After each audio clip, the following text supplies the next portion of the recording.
Welcome to our latest Three Takes on AI podcast. Mike takes the lead on a topic near and dear to all of us, the necessity of humans in AI, a different take than what has been in the news of late. Thank you, and welcome to the latest episode of Three Takes on AI. Today, if we were in real time, we would be I would be coming to you from a very snowy Cape Cod, very snowy and windy. So I have to say a big shout out and a thank you to my generator because that's what's bringing me to you today.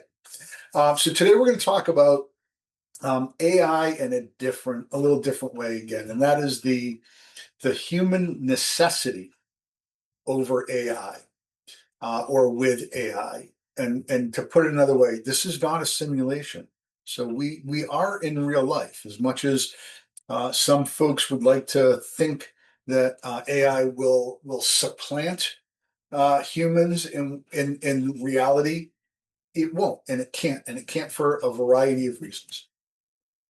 So I thought about there's a cartoon that hangs in a lot of auto garages, mechanics, and the gist of it is you go to the mechanic, your car's making a funny noise, the mechanic stands in front of the car for a minute, goes, gets his hammer out of his tool crib, taps the alternator a few times, sound goes away, and he says, "That's $150."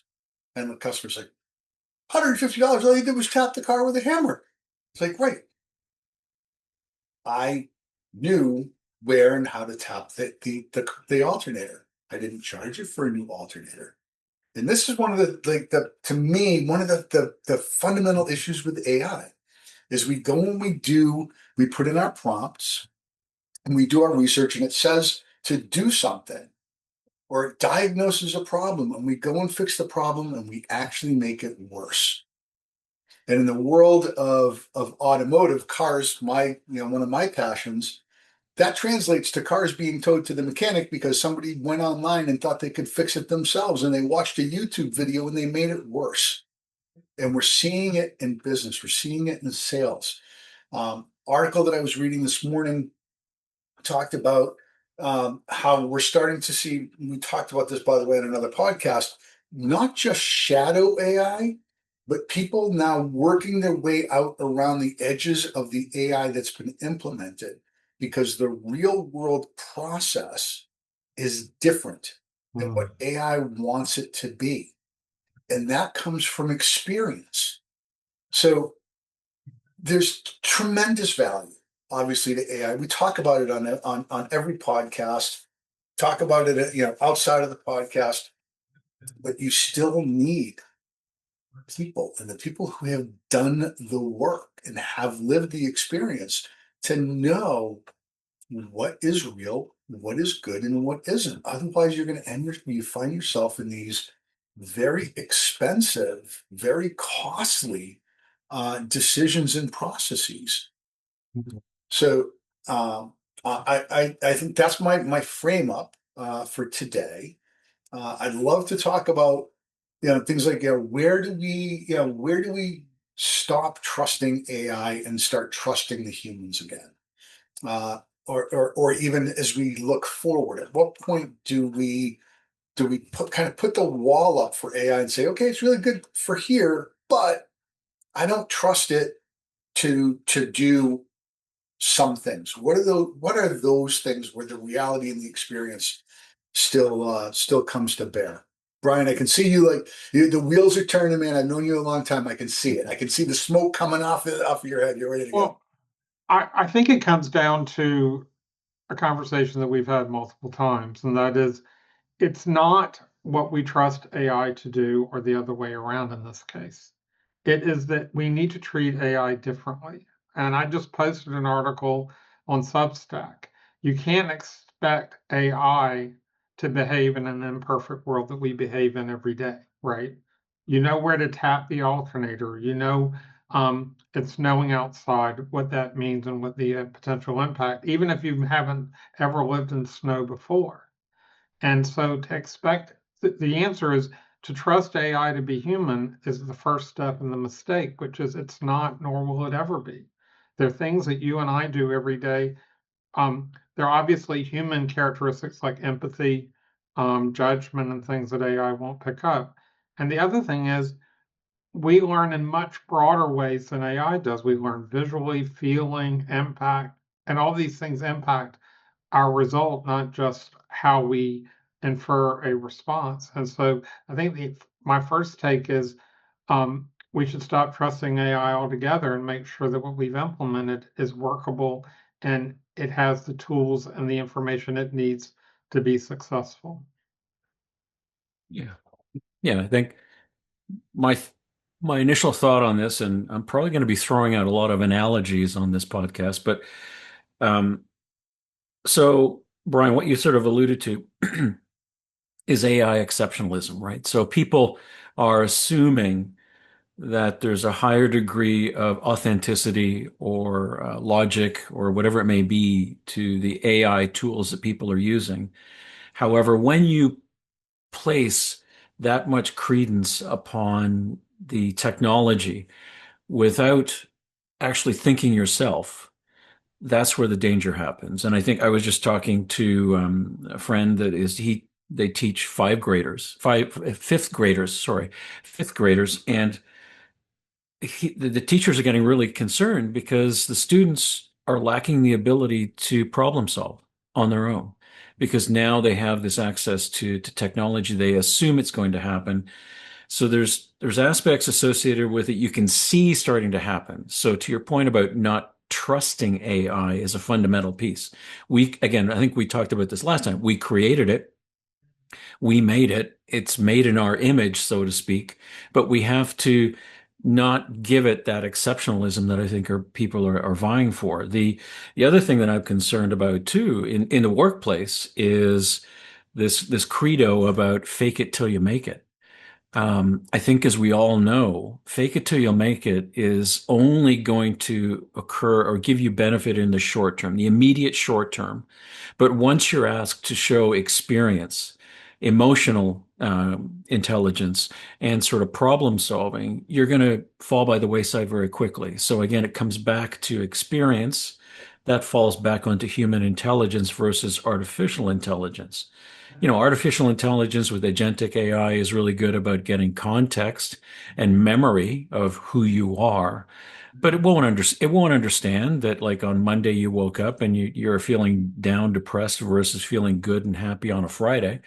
I mean, so there's a whole series of aspects that play into that. So I think we have to educate people to not necessarily not trust AI, but to know where it fits in its place, even if it gets smarter and smarter. I mean, one of the key things that we did when I was taking my course at MIT on AI business strategy is it's augmentation. It's not automation. It's just that humans need to use AI to augment and be better. And we have to keep AI in that place, regardless of the BS that all of the AI vendors are pushing out there at this point in time. Those are some of my initial thoughts. Campbell, you said something, and I'm latching onto it very tightly because I think that this may be the fundamental issue with AI, and it's the fake it till you make it. Mm-hmm.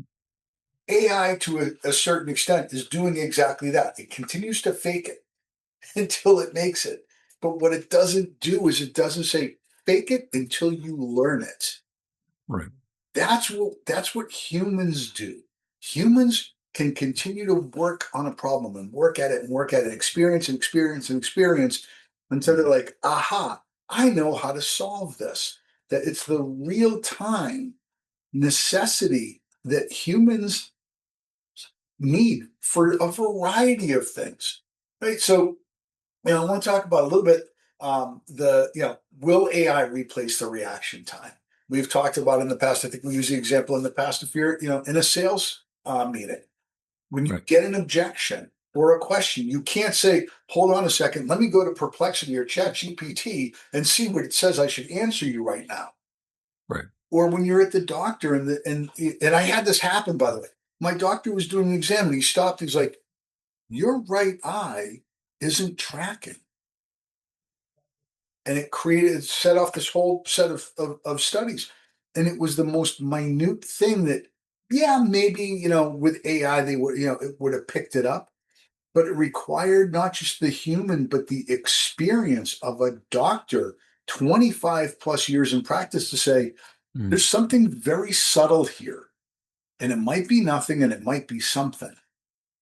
right. So, Yeah. so the question is, will AI replace reaction time? Can it replace reaction time? Yeah. No. Well, it can in one weird case, and that is if it's a robot going into a factory that had something catastrophic occur, they can go in and go find out and send pictures back either to another AI solution or a human and do that investigation the way we couldn't. I think the Mm, key point of the puzzle to me, I think Mike, you said it, Campbell, you sort of alluded to it. Humans can fake it till you make it because we'll know when we made it. yeah. AI will fake it forever because it'll not. You can if you ask Chat GPT if it has emotions or judgment, or it'll tell you absolutely not. And Right. so these human unique qualities are important, but that means we also have to, not to repeat myself, but I will, we have to give AI unique qualities as well so that we do what it does well, it does exceptionally well, because we're not going to accept an 80% accuracy that we might take and applaud a human for. We're expecting a much higher level of accuracy when we do depend on it, but we should never give up the human responsibility of managing it and governing it and ensuring trust. Right. Yeah. Yeah. No, I was going to give you one analogy I was going to give you was Star Trek. So Star Trek, right? I mean, you could look at it in many different ways to use analogies around AI. I mean, they had what we assumed was an AI-driven computer that they would ask questions to, but you have the juxtaposition of the values of a human spread across multiple characters. So you have the emotion of Captain Kirk, you've got the logic of Spock, you've got communications with Uhura, you've got engineering with Scotty, you've got the pragmatic levelness of Doc, right? So you've got all of those characters together that culminate together to create an outcome for that episode of the show. And I think like whatever technology becomes, if the technology becomes Spock, let's say, there's still the other aspects of being human that those characters represented, being able to culminate in resolving a problem or, defeating an alien or, whatever it may be. So that I was thinking about that sort of gives you a broader perspective. There was another colleague that had posted about what super intelligence or AGI, general intelligence is going to look like. And he said, well, humans, when we look in a mirror, we just see ourselves. We don't see all of the systems within us. We don't see our, you know, digestive system. We don't see neural systems, blood systems, whatever it may be. We just see ourselves. But what general intelligence is going to be is a sort of a culmination of multiple systems coming together. And I jokingly asked him the question, which I haven't seen the response, is what would happen when the AGI system looks in the mirror? What happens when HAL 9000 looks in the mirror at itself? What does it see? Does it see like a red eye or does it see like an entity? So there's this dynamic of what it means to be human. And I think that is fundamental. And I think that in business, regardless of it, there has to be a pushback from the users, et cetera, about trust and accuracy and use cases where AI is going to be deployed. Well, I So, think, real quick, what the Star Trek example represents is a number of humans who all learn differently and act and interact differently. Right. So the assumption that there's one level of human intelligence one of the smartest people I know is an artist, and he can get to answers through emotion and feeling and things much faster a lot of times than I can. Trying to use logic and compare every option and everything that I was trained to do. So the assumption that there's one kind of intelligence that AI needs to is just not true. so Right. yeah, so I think what AI can't replace is not just the experience, but the passion, right? Because in order to get really, really good at anything, anything, you have to have a passion for it. And sometimes the passion comes before the experience, and sometimes the passion comes with experience. But AI can never become passionate enough to actually endeavor to learn more and to not just fake it till it makes it, but to become truly intelligent, responsive, and reactive. And Campbell, we were talking, during one of the offline sessions, and you shared a story that I thought Right. really, really hits this on the head. Yeah. In I think the question was, how does your audience view their job? So Yeah. I'll turn it over to you because I don't. It's your story. You'll do it justice. But I think it's important for our viewers, our listeners, to kind of think about in terms of AI and selling and how do we present ourselves to the world going forward. So Right. I'll shut up Yeah. and turn it over to you. Yeah. So thank you, and I'll sort of intro it a little bit. So the assumption today would be that you have AI in Salesforce or Gainsight or any of your systems that's helping you do sales automation, and it's going to say to you, this account is prime for this approach for these products, these services, et cetera. Go do it. And then, the human ends up, this is where this has actually happened to me, is that you are placed in front or you're introduced to an individual that you're obviously trying to, in business anyway, transact with, like sell software, sell a service. And I met the CIO of, well, I think it was the U.S. federal prison, and I'm not too sure if that person's still there today, but it was an interesting dynamic because as a human, you go in with one perspective potentially. And how this individual portrayed it back to me was, look, you need to understand how I view my business. If we're going to have a good conversation about this. And he said, like, look, I view my business as hotel management, not about offenders or, sentences and all of those things. I view it as a hotel management system. And people coming in, people going out, food coming in, supply chain, room management, facility management, all of that. Once I understood the fact that, okay, this individual views his business completely differently from how you would assume an individual in that role would do it, then the conversation, then the discussion and the value proposition and the ongoing, transactions had that type of a focus. And it again, I met with one of the executives, Department of Justice, and they said to me, don't come and talk to me about what wonderful things your technology is going to do unless you understand our policies. And in justice, well, when I was meeting with Justice's policies change weekly, and not understanding how their policies change and how that impacts how they do business as an entity, Department of Justice, means that you don't have gravitas in front of the individual that you're talking with. And that's again where the human value comes into it. So those are two examples. Those are great And examples. Sorry, Ron. Because if we go to AI, and I'm guilty of this. We tell our sales teams, do your research, right? Go to Perplexity, go to ChatGPT, and a good salesperson will prompt. What would the head of the prison be thinking about? What would be important to him or her? And they're going to get very, detailed, very business-like answers because that's what the LLM has taught them. But they haven't sat down in front of the person. They haven't had the experience that you just did to say, how do you view your job? And to be able to rationalize what you just said. Of course, it's about supply chain and room management, and it's not about sentences. It's not about it's a very different business than what people or an LLM might perceive.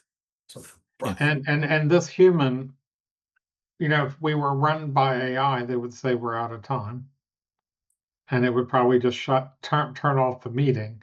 But this human wants to give you another minute or two. But I think my take on it real quick is stop treating AI like humans, set the right expectations and build out the right capabilities so that it can excel. But don't forget the human in the middle or doing the judgment and making sure that it stays accurate. And then finally, remember that no matter what you do, humans ultimately are responsible for the result. Bingo. Yeah. AI is a tool, and humans operate tools. Yeah. So, thank you, guys. Always enlightening. Always. Thank you, gentlemen.